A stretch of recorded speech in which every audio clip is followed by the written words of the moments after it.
The last round of horror show.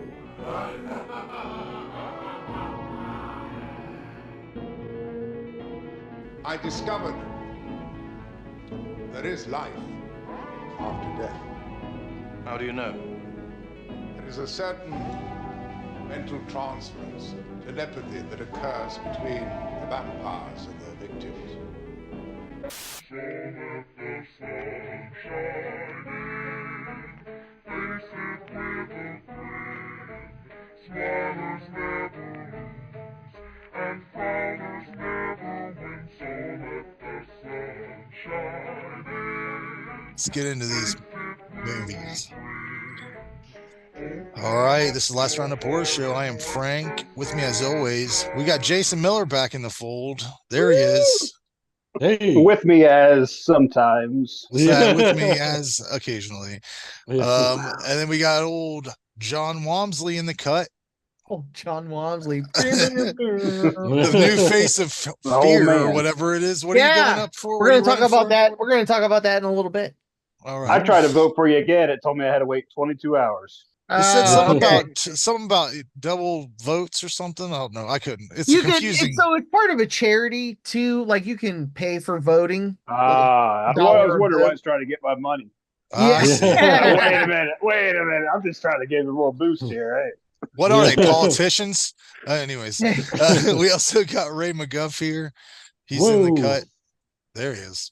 And boy, we got a couple films here. We're going to start out with Ray's pick, which isn't really Ray's pick. This is someone else's pick. Yep. The Pickle Wizard. Pickle Wizard. She picked this. She asked if we could review it. And when I watched the trailer, I was like, you know what? I think the guys might enjoy this one. So take it away, Frank. We got Trailer Park of Terror from 2008. I remembered hating this, but I did not. Summary for this film. A field trip turns deadly when a bus breaks down in a trailer park ruled by a redneck reaper and a small army of trailer trash zombies. Directed by Stephen Goldman, who is by happenstance an award-winning country music video director who worked with Faith Hill, This Kiss. You heard that song, gentlemen? That famous song? Big song. That one.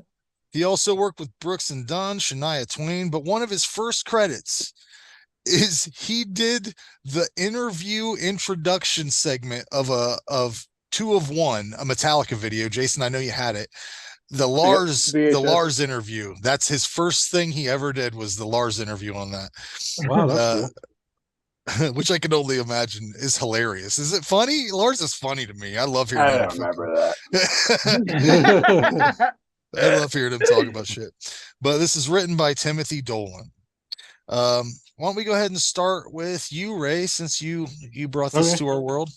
Yeah, like I said, Pickle Wizard said, hey, check this out. So here we are. I have to say, I was not like thrilled about it, but I thought, I'd give it a chance.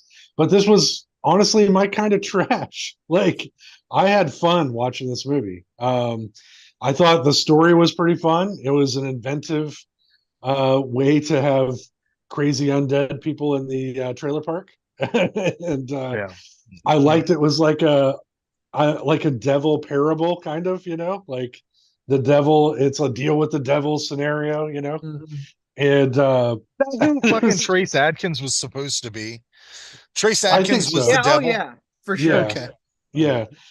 So so the things I liked real quick, I thought the story was fun. I thought the creature effects were really great for such a low budget movie. I would imagine this thing cost a whole hell of a lot. I was impressed with the budget.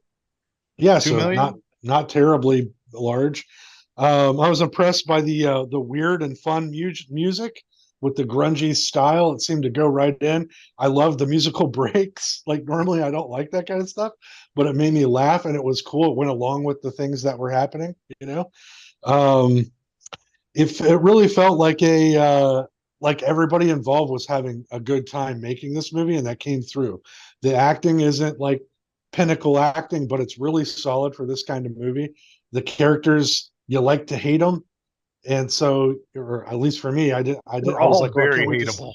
yeah, I can't wait to see this guy bite it. And they fucking bite it in like a crazy, cool Really way. good way. Yeah.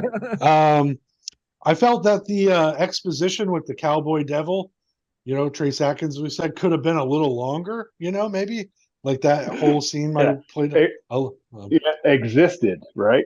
yeah, yeah. I Very lost brief. track of what this movie was even about. Like I That's totally why got lost. I had it written down. Yeah. Is he the devil? Because it's so brief. It's like they Yeah. had Yeah, him, two like he was parts. passing through or something. He's like, "Hey, remember I did that music video for you? You want to be the devil? Sure. We weren't going to use the Right. devil, but we got one now." Yeah. It's basically like this way I felt is, that he was, just walking like kind of like the guy in The Stand, just walking around causing havoc. Oh yeah. And I liked the girl, like that whole opening sequence was fucking nuts to me. And I had from there on, I was hooked. I liked the girl's opening story, and that translated really cool over to the end. I mean, this wasn't spectacular, it wasn't terrible, but it was a fun ride. I had a great time watching this movie. I gave it a 7.5 out of 10. I suggest you guys immediately go to Tubi and check this out if you haven't watched it, especially if you like, a little grungy horror, low budget movie. It's a fun one. So Yeah, for sure. All I kept thinking is what a fucking group of characters. Like Mhm. I don't know which weirdo your favorite is, but I like Roach because Roach. Oh yeah. he plays an unplugged electric guitar, which I thought was funny, but he just thinks about what he sees. But he's not Jared just Collins. yeah. Yeah. Jared You see- Collins could have played this character Yeah, you're right. perfectly. But he just sings about what he sees, but he's not just a minstrel. He's also a big piece of shit because at the beginning he sings a little song, and then don't they like fucking like they fuck up, they kill that dude, right? Like they Yeah. kill Yeah. that girl's boyfriend and like Yeah, fucking they treat her basically like just torture him and treat her fucking like kill him. complete dog shit, like just terrible. But he does have the best line in the movie. "Fuck you, Marv. I've got my good shirt on." I love that shit. Yeah. I love that line Uh, too. I liked how It's the so movie good. was shot too. Like they don't really shoot like it seemed like a in the 90s independent movies were crazy after Quentin Tarantino came out. This seems like it was influenced by that wave of independent films like Doomsday Generation and shit like that. This is like in that kind of grindhouse kind of out of nowhere, definitely influenced by Tarantino. Um, just the ultra violence of it. I also thought it's funny. There's like animosity between every fucking character in this. Like all of them, they're all angry. Even the people that you're supposed to be like rooting for, I guess, they're like you don't like them. They're fighting with each other. They're pieces of shit. They hate. Everybody hates each other. I mean, even the good guy that's running the little camp that they're part of is a terrible person because within the first 5 minutes, he breaks all of his religious vows and fucks that lady. Yeah, like, sure. like right off the bat, he's like, no. Okay. So, I mean, that would be difficult. That would be difficult. Oh, they put him in with that trailer with all the porn. It got him horny. He got going. He hasn't seen that in years. And looked out his window. That was it. Yeah, that shit was fun. And I noticed that there was a couple actors I noticed in this. There was a woman at the diner.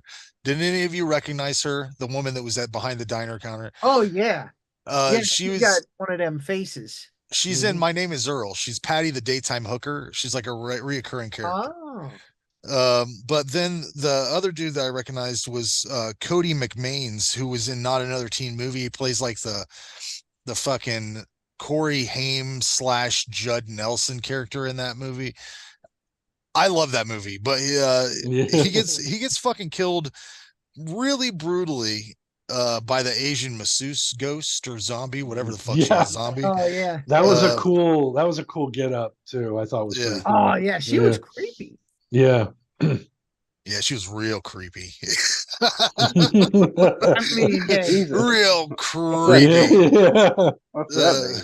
Yeah, I was creeped out real bad. But Yeah. Creeped out to you. Were you creeped out to you? Creeped out in my Game? pants. Did you come all creepy? Oh I my felt lord. I felt real creepy in my pantaloons. It was weird. Yeah. Oh my god. One of Danger the friend. Sexy though. That sexy. yeah, she knew what she was doing. Oh, yeah. But in 2008, man, I wonder why they decided when there's the scene where they're driving the van in the rain, they like, you know how shitty fucking CGI was back then. They computer generated like an above overhead shot of the van driving through the rainstorm. It was only for like 10 seconds. And I'm like, that why would you fucking waste your time on that? You only have $2 million, guys. It was so out of place in this movie too. Yeah. Like it was it almost looked like a cartoon scene. Yeah, like you're on the Scooby-Doo or something. Yeah. But there's a really cool shot when the sheriff shoots the woman in her head from behind. Like he's he's raping the woman. I get what's he doing? They're like shooting a rape porn or something.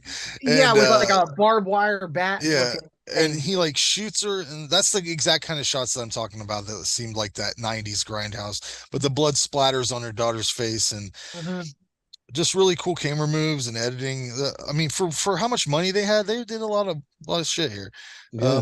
Like I said, this is way better than I remember. Like I thought it was terrible. Like I thought we were walking because I remember renting it. Maybe I was just too drunk or something. I used to drink a lot.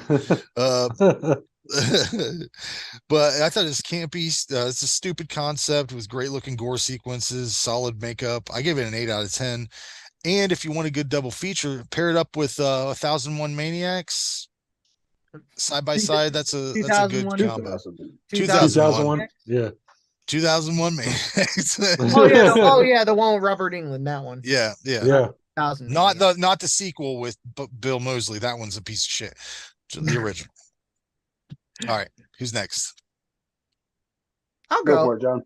All right, so I remember seeing this ad in magazines back, in that time, Rue Morgue, Fangoria, and all that stuff. And I thought, all right, it looked kind of cool, but I'm still not interested, And then, however many years later, 16 years later, I finally watch it, and I'm like, really, really liked it a lot. I thought the acting was good. Like I didn't maybe a couple hammy stuff, but overall, like everyone in there was an actor. Like the lady Dale Dickey, she's really good. That was the lady from Behind the Counter. She was in if you ever get a chance, watch the first season of Them on Amazon. Holy shit. Yeah. I look at her in a totally different way. Like, wow. I can never look at her in anything she does and not think of her role in that. Dwayne Whitaker he was a Tarantino guy. I believe he was the pawn shop guy. And then in this, he was, I think, the sheriff. I can't remember.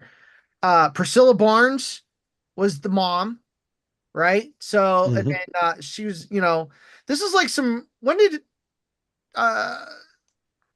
Devil's Rejects come out? Is that it's hard to tell. It was on I can't remember for a long time. I gotta say, like 2009, probably, right? So were these around the same time? Because like there was some like the Marv was Banjo and Sullivan. Remember from? Oh yeah, he was. Like that was him. Bob from Batman and the dude from Little Squirrely Thief from Conan, and then that Ricky Mavey from the blonde kid, who I just realized he was in Zack and Miri Make a Porno and other things. But I just realized tonight I was watching it just to get fresh right before the show, and him and the goth chick are like the only ones left. And he like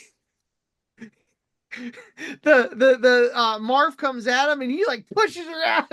Yeah. Pushes her down on the ground in front and tries to make it. Like that shit was so funny. Yeah, I dug this one a lot. The main girl, I think her name's like Nicole H. Hiltz something. I can't remember. Like she was a stunner. I thought I legit thought it was like Margot Robbie or something, like or Jamie Presley or something, because they're definitely cut from the same cloth, looks wise. The effects were really, really good. Way better than I thought. Everything about this was way better than I thought I was gonna be, or than I expected. Um, the opening sequence, Rainy, you mentioned it. Like, I love the way she killed herself. Like, that was such a boss move. It Like, was awesome. Yeah. she's smoking a cigarette, the propane tanks are blowing, and she's just like, Yeah. yeah, the characters are, I really liked when that dude got deep fried a lot. That was crazy too. Yeah, I like that part. What a jerk off that guy. Yeah. And that zombie was really cool too. That stank. Yeah. Put that stank sauce in it. Yeah. Feel good. So what about when the dude got blown up? Goes, my penis. That's my good shirt, and my penis. Yeah, don't let time waste on this one. Like, go see it. Y'all should watch it.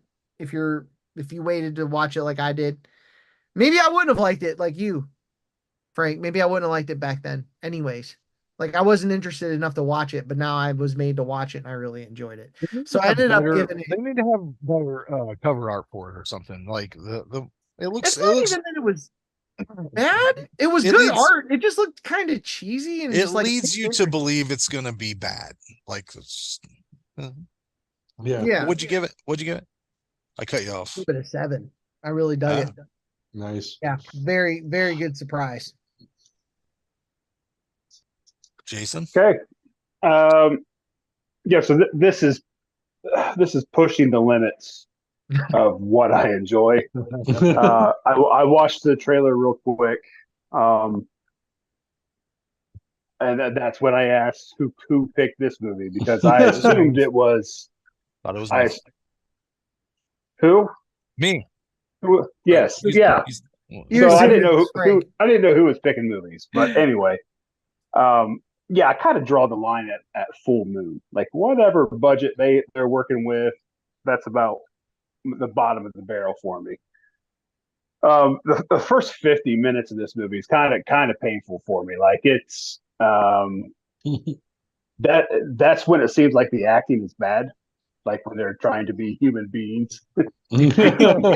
I wish they would just got to them being dead sooner. Like, that's where this movie shines. Then the characters become great. Like, the acting becomes perfect for what they're trying to do. Mm-hmm.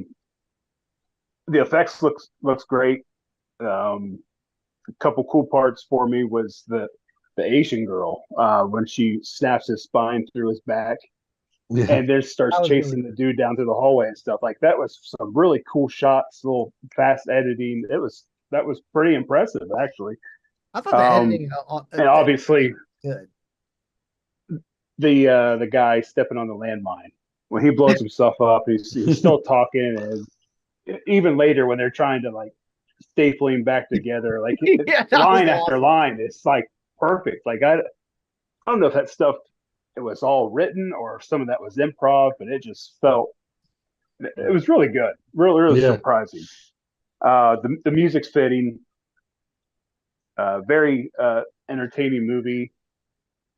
Am I gonna watch it again? I don't know. If I run across this in the wild somewhere for cheap, I'll probably pick it up just for really the second half of the movie. I gave it a 6 out of 10. Yeah. All right. Yeah.